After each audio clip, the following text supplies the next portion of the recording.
సంవత్సరాల తరబడి ఎన్ని మందులు వాడినా మీ మోకాల నొప్పులు తగ్గట్లేదా? ప్రాణ పెయిన్ క్లినిక్ లో అత్యాధునిక చికిత్స. Hi viewers, welcome to Suman TV. Basic గా మనం ఎంతో మంది ఇన్ఫ్లుయెన్సర్స్ ని చూస్తూ ఉంటాం, కానీ కొంతమంది ఇన్ఫ్లుయెన్సర్స్ మాత్రం ఇక్కడ ఉండిపోతారు కదలరే. ఏ సాంగ్ చూసినా కూడా అరే అమ్మాయి ఎక్స్ప్రెషన్స్ కిల్లింగ్ కదా, అరే ఐస్ తో ఏమన్నా ఎక్స్ప్రెషన్స్ ఇస్తుందా, అరే ఈ స్మైల్ తో ఏమన్నా ఎక్స్ప్రెషన్స్ ఇస్తుందా అని మనం అలా చూస్తూనే ఉంటాం. బట్ చాలా మంది ఆ రీల్ ని, తను చేసే రీల్ ని ఇంకొన్ని hundreds of lakhs of people చూస్తూ ఉంటారు. అదేంటో అండి, ఈ పిల్ల మాత్రం రీల్ అప్లోడ్ చేస్తే చాలు ఆ హిస్టరీ మొత్తం మిలియన్స్ లో ఉంటుంది. ఆ మిలియన్స్ వ్యూస్ ఎలా వస్తాయో అర్థం కాదు. ఆ ఫ్యాన్స్ ఏంటో, ఫాలోయింగ్ ఏంటో, అది ఒక్కొక్కసారి చూస్తుంటే జెలస్ వచ్చేస్తుంటది నాకు.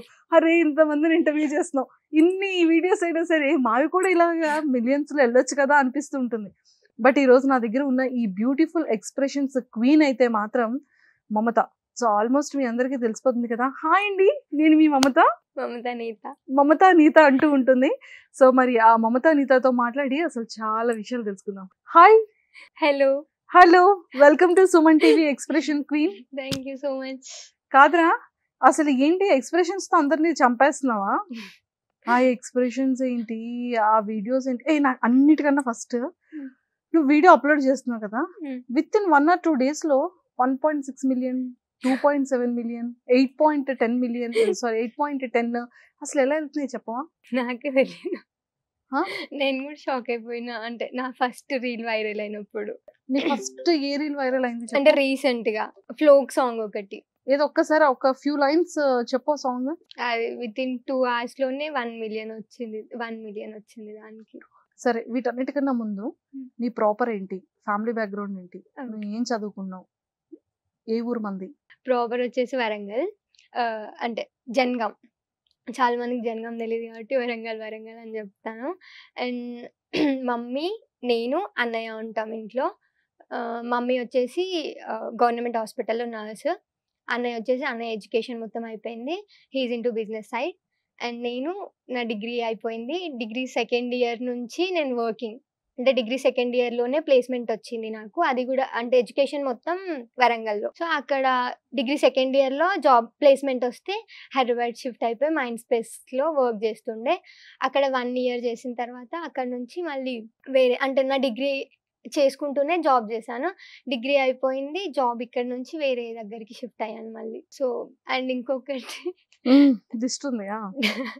ఇంకొకటి మళ్ళీ డిగ్రీ అయిపోయింది, లైక్ సర్టిఫికేట్స్ వస్తేనే మనం వెళ్ళి వేరే ఆఫీస్కి వెళ్ళగలుగుతాం కదా అని చెప్పి 1 year అందులోనే ఉండి డిగ్రీ కంప్లీట్ చేసి మళ్ళీ బయటకు వచ్చేసి సర్టిఫికేట్స్ తెచ్చుకొని కోర్స్ జాయిన్ అయినా, డేటా అనలిస్ట్. నాకు ఐటీ సైడ్ వెళ్ళడం interest. So data analyst course join అయ్యి 6 months తీసుకొని మళ్ళీ వేరే జాబ్ చేసుకొని రీల్స్. అక్కడ జాబ్, ప్రమోషన్స్, రీల్స్, అసలు ఈ 3 ఎలా బ్యాలెన్స్ చేస్తున్నావు? నా స్లీప్ ని చంపేసి.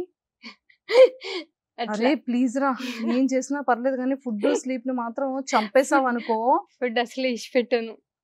చాలా ప్రాబ్లమ్స్ వచ్చేస్తాయి. అసలుకే మేము డాక్టర్స్ ఇంటర్వ్యూలు చేసేటప్పుడు minimum 8 hours to 7 hours to 8 hours sleep must and should అంటారు. ఓకేనా? సో ఇది ప్రామిస్. ఓకే. ఇందాక అంటే నీ పర్సనల్ లైఫ్ గురించి అడిగేటప్పుడు అమ్మ గురించి చెప్పావు, అన్నయ్య గురించి చెప్పావు. మీ ముగ్గురు, నాన్న అన్నయ్య నేను ఉంటాం అన్నమాట. Daddy mummy separated. నేను 8th class లో ఉన్నప్పటి నుండి. 8th class లో ఉన్నప్పటి నుంచే? ఓకే. మాట్లాడుతుంటావు నాన్నతో? మాట్లాడవు. బేసిక్ గా కొన్ని డిగ్రీ ఫస్ట్ ఇయర్ వరకు మాట్లాడుతుండే. డిగ్రీ ఫస్ట్ ఇయర్ అంటే బేసిక్ గా మనకి 8th 5th standard నుంచి డాడీ అవగాహన అనేది ఉంటుంది, ఎక్కువ ఉంటుంది. డాడీతో ఎక్కువ ఉండేదా? చాలా ఎక్కువ. నన్ను స్కూల్లో జాయిన్ చేపించేది మా డాడీ అన్ని చిన్నప్పుడు. ఆల్మోస్ట్ ప్రతి ఒక్క డాటర్ కూడా ఫాదర్ నాన్న కూతురే అని అంటారు. సో ఎప్పుడు నీకు మిస్సింగ్ అనిపిస్తుంటదా ఎప్పుడైనా ఫ్రెండ్స్ ని చూసేటప్పుడు, ఇన్స్టాలో వీడియోస్ చూసేటప్పుడు? నీ హార్ట్ కి ఏమనిపిస్తుంది చెప్పు నాన్న గురించి? చాలా మిస్ అవుతా కానీ ఇష్టం కానొద్దు అంతే. నాన్న అంటే ఇష్టం చాలా ఇష్టం, ఎక్కువ ఇష్టం, కానీ అసలే వద్దు. ఎందుకు వద్దు నాన్న? అంటే ఇంకా ఆ సిట్యుయేషన్ మేము ఆ టైంలో ఉన్నప్పుడు మా స్టేజ్ ఆఫ్ అంటే మా మైండ్ అలా ఉన్నప్పుడు వదిలేసి వెళ్ళిపోవడం గానీ, మమ్మీతో ఉన్న బిహేవియర్ గానీ, అవన్నీ చూస్తూ పెరిగామనమాట. ఆల్మోస్ట్ ఒక 1 ఇయర్ ఇంట్లో క్లాషెస్ వచ్చాక, 1 ఇయర్ మొత్తం క్లాషెస్ అయ్యాక అప్పుడు విడిపోయారనమాట. సో, ఆ 1 ఇయర్ మేము లిటరల్లీ టార్చర్ చూసాము. సో, అవన్నీ చూసిన తర్వాత వద్దిక. ఎప్పుడు నాన్నతో మాట్లాడలేదా? కాల్ మాట్లాడుతాను. అంటే లైక్ నా ఇంటర్ రిజల్ట్ వచ్చినప్పుడు గానీ, నా డిగ్రీ జాయినింగ్ అప్పుడు గానీ, నేను ఇది చదువుకుంటున్నా, ఇక్కడ చదువుకుంటున్నా అని చెప్పడానికి కాల్ చేస్తుండే. కాల్ చేసి మాట్లాడుతుండే. ఇంకా డిగ్రీ తర్వాత మొత్తానికి బంద్. సో మరి నాన్నకి ఎప్పుడైనా చెప్పావా? డాడీ ఇలా బిహేవ్ చేయడం ఇదేం బాలేదని. డిగ్రీ వరకు నువ్వు కాంటాక్ట్ లోనే ఉన్నావు. డిగ్రీ అంటే మెచ్యూర్ లెవెల్స్ బానే ఉంటుంది కదా. అంటే మమ్మీ, డాడీ సెపరేట్ అయిన 1 ఇయర్‌కి మళ్ళీ డాడీ వేరే మ్యారేజ్ చేసుకోవడం కూడా అయిపోయింది. సో, ఇంక దాంతో వాళ్ళెవరు మాట్లాడరు. మమ్మీ వాళ్ళు ఎవరు మాట్లాడరు. నేను మాట్లాడతా అంటే వద్దనేవాళ్ళు గాదు. మాట్లాడు నీ ఇష్టం అని చెప్పేవాళ్ళు. ఇంకా డిగ్రీ వరకు మాట్లాడా. దాని తర్వాత నేనే ఆపేసా ఇంకా. నీకెందుకు నువ్వెందుకు అంత ప్రేమ ఉంది కదా, నాన్న అంటే అంత ఇష్టం కదా. సో మరి సడన్ గా నువ్వెందుకు ఆపేసావు? ఇంట్లో ఎవరు ప్రెజర్ చేయలేదు వద్దు అని? వద్దు అని చేయలేదు.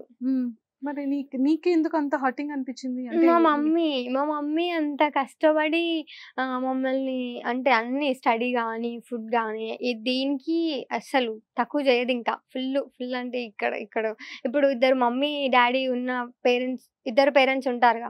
వాళ్ళు పిల్లలు ఎలా పెరుగుతారో అలా అంతకంటే ఎక్కువగా పెంచిందనమాట. సో, నాకింకా నేను స్టిల్ మా మమ్మీ ఇంత చూసుకున్నా గూడా మా మమ్మీ ఉన్నాక నాకెందుకు ఇంకా సర్కిల్ అది ఫిల్ అవ్వట్లేదా? ఎందుకు నేను మా డాడీ దగ్గరికెళ్తున్నా? నాకు ఆ సర్కిల్ చాలు. మమ్మీ, అన్నయ్య, నేను చాలు. ఇంకా మా మమ్మీ చూపిచ్చేదే 100%.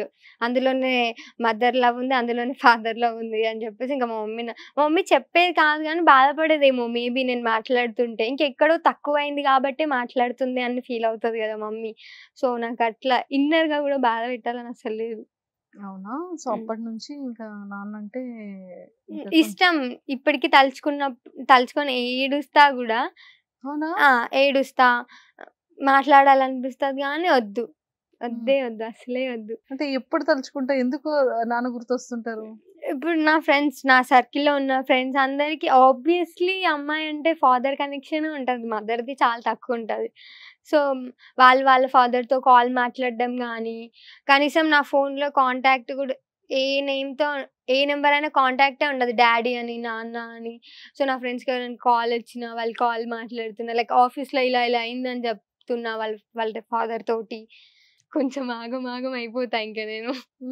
మమ్మీకి ఫోన్ చేసి మాట్లాడతా. మమ్మీకి ఫోన్ చేసి మాట్లాడతా. అన్నీ చెప్పేస్తా.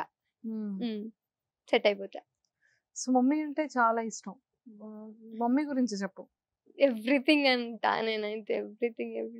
అసలు ఫుల్ కష్టపడింది. అంటే డాడీ ఎళ్ళేటప్పుడు మేము జీరో ఇంకా. ఓన్ హౌస్ గూడా లేకుండే. ఏం లేదు. జీరో అంటే జీరో. ఇవి ఉంటాయిగా నూకలు. అవి గూడా పెట్టేసి కొన్ని రోజులు అలా గడిచిందనమాట.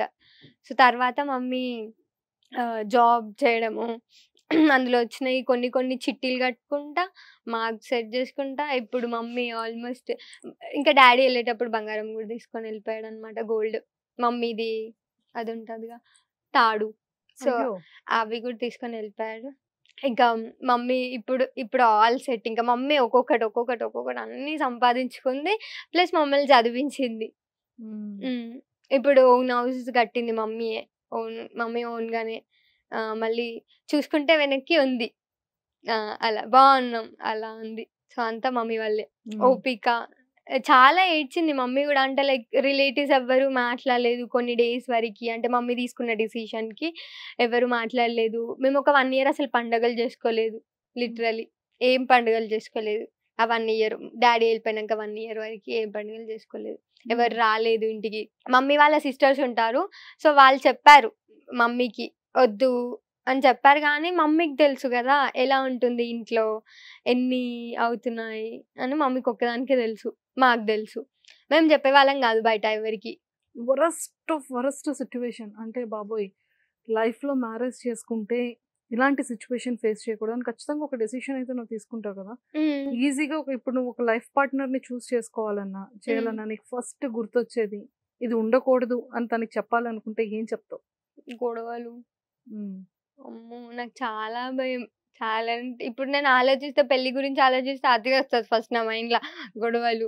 అండ్ మెయిన్‌గా నేను ఎక్కువ పెట్టుకుంటా. నా పర్సనల్‌గా నేను ఒప్పుకుంటా.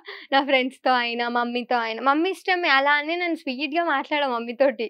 ఎటో అటు ఇటు మాట్లాడుతూనే ఉంటా కోపంతోటి. సో, గొడవలు అస్సలే ఉండకూడదు. చాలా భయం గొడవలంటే. అంటే మెయిన్‌గా గొడవలొచ్చేవి మనీ ప్రాబ్లమ్స్ వల్ల. లైక్ నువ్వు అంత పెడుతున్నావు ఖర్చు, నువ్వు ఇంత పెడుతున్నావు. అర్థం చేసుకోకపోవడం వల్ల వస్తాయి ఎక్కువ. నేను చూసినంత వరకి. నేను దగ్గరగా చూసినంత వరకి మనీ విషయంలో వస్తాయి ఎక్కువ గొడవలు. అమ్మ నాన్నకి మనీ విషయంలో మనీ విషయంలోనే స్టార్ట్ అయ్యాయి. ఇంకా ఎండ్ అనేది ఎటు కాకుండా పోయింది. సో లైఫ్ ఎప్పుడు ఎలా టర్న్ అయిపోద్దో తెలవదు. ఎవరికి తెలియదు. అలా అయిపోతూ ఉంటుంది. సో అంటే నీ పర్సనల్ గా అంటే లైక్ ఎలా చూసుకోవాలని ఉందమ్మని? మా మమ్మీకి నేను ఫస్ట్ రీల్స్ చేసినప్పుడు కూడా మా మమ్మీకి తెలీదు అసలు. ఇలా ఒక ఇన్‌స్టాగ్రామ్ ఉంటది. అలా ఇలా తను చేస్తది. నేను చేస్తా అనేది మమ్మీకి తెలీదు. ఎప్పుడు ఎక్కువ తెలుసు అంటే మొన్న ఈ సాంగ్ ఫేమస్ అయింది కదా, కొంచెం వైరల్ అయింది కదా, అప్పటి నుండి ఇంకా మమ్మీకి తెలవడం స్టార్ట్ అయింది అనమాట. ఎక్కువ ఫోకస్ చేస్తుంది. ఇప్పుడు ఇన్‌స్టాగ్రామ్ ఉంది, మమ్మీకి నన్ను ఫాలో అవుతుంది, నేను పెట్టే స్టోరీస్ అన్ని చూస్తుంది. సో అలా ఇది బాగా చేసావంటది, ఇది బాగాలేదని చెప్తుంది. సో మమ్మీతో కూడా చేస్తా, ఇంటికి వెళ్ళినప్పుడు రీల్స్, అన్నయ్యతో కూడా చేస్తా. బాగుంటుంది. మమ్మీని అంటే చెప్పాగా ఐటీ సైడ్ నేను వెళ్ళడం మమ్మీకి కూడా మమ్మీకే ఇష్టం యాక్చువల్గా.